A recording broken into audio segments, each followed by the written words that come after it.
네, 안녕하세요. 믿음세무의 이기영 세무사입니다. 네, 벌써 12월입니다. 네, 2025년이 한 달도 남지 않았습니다. 네, 12월은 세무사 사무실에게는 가장 중요한 달 중에 하나인데요. 왜냐하면 바로 가결산을 할 수 있는 마지막 달이기 때문입니다. 이 가결산을 하는 이유와 가결산의 방식들, 그리고 놓친 건 있는지 없는지에 대해서 아주 기초적이지만 아주 중요한 내용에 대해 설명을 드리려고 합니다. 보통 부가세 신고를 마친 다음에 가결산을 하시는 경우가 있는데요. 네, 그러면 너무 늦습니다. 왜냐하면 부가세 같은 경우는 내년 1월 25일 날 신고가 들어가는데요. 네, 1월 25일이 돼서 알게 되면 그때는 이제 놓친 매입세금 계산서나 발행하지 못한 매출세금 계산서에 대해서 가산세가 붙기 때문에 이왕이면 가산세 대상이 안 되게 12월에 가결산을 하는 게 되게 중요합니다. 그러면은 가결산에 주의할 점에 대해서 설명을 드리겠습니다. 네, 첫 번째입니다. 가결산을 하실 때 인건비는 모두 다 넣으셨는지 한번 체크해 주세요. 간혹 이 인건비를 빼먹고 가결산을 하셔가지고 이익이 과대 계상이 돼서 되게 당황하시는 경우들이 있더라고요. 두 번째, 통장을 최대한 반영해 주세요. 통장을 다 일일이 입력하는데 시간이 좀 걸린다면 통장에서 반영할 수 있는 것들을 최대한 반영을 해서 못 받은 매입세금 계산서가 있다거나 발급하지 못한 매출세금 계산서, 그리고 법적 증빙이 아닌 비용들, 이런 것들을 다 꼼꼼히 검토를 하셔야 가결산이 좀 제대로 나올 수 있습니다. 네, 세 번째입니다.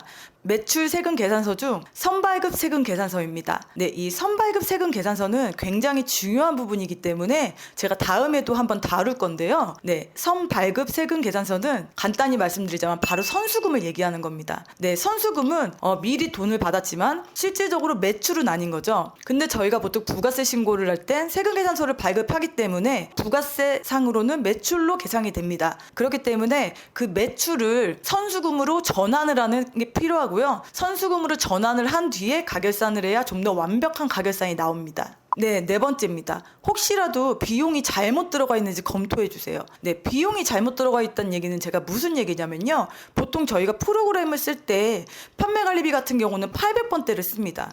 근데 500번대나 600번대 혹은 700번대로 잘못 입력을 하시는 경우가 있으세요. 네, 이렇게 입력이 들어가면은 손익계산서에 비용 처리가 안 됩니다. 그렇기 때문에 이익이 과대 계상되기 때문에 이 부분을 한번 꼭 검토를 해주시고요. 검토를 하는 방법은 간단합니다. 계정별 원장을 한번 쭉 보시면 돼요. 거기에 500번대나 600번대, 700번대가 있으면 삭제를 해주시고요. 물론 500번대와 600번대, 700번대가 들어가야 한 업종들은 제외입니다. 네, 다섯 번째입니다. 법적 증빙이 없어도 인정이 되는 비용들을 체크해 주세요. 네, 첫 번째 가장 중요한 거 이자 비용 있고요. 그리고 사대보험이 있습니다. 그리고 경조사비라든가 간이가세자의 발급 의무가 없는 비용들, 이런 것들을 체크를 해주시면 정말 큰 도움이 될 것 같습니다. 네, 여섯 번째입니다. 네, 아직 24년이 다 지난 게 아니기 때문에 앞으로 발행될 매출세금 계산서라든가 앞으로 발급받을 매입세금 계산서에 대해서 그 예상액에 대해서 대표님들과 상의를 해주세요. 네, 그 부분들이 있어야 정확한 가결상이 나오고 그래야지 세금 방어라든가 다른 것들에 대해서도 저희가 먼저 캐치를 할 수가 있습니다. 네, 일곱 번째입니다. 네, 감가상각비를 꼭 반영해 주세요.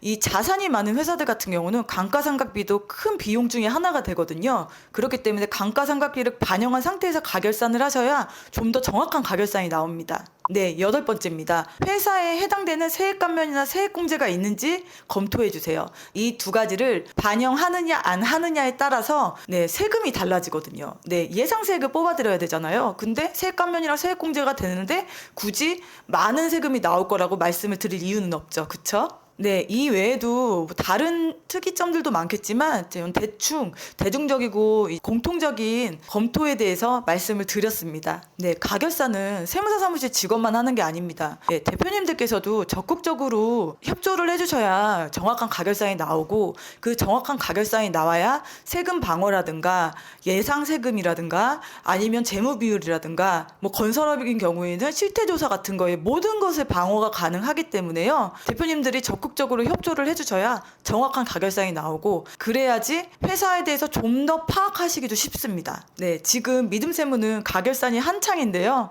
저는 이제 그만 찍고 빨리 가결산을 하러 가보겠습니다. 네, 지금까지 믿음세무의 이기영 세무사였습니다. 감사합니다.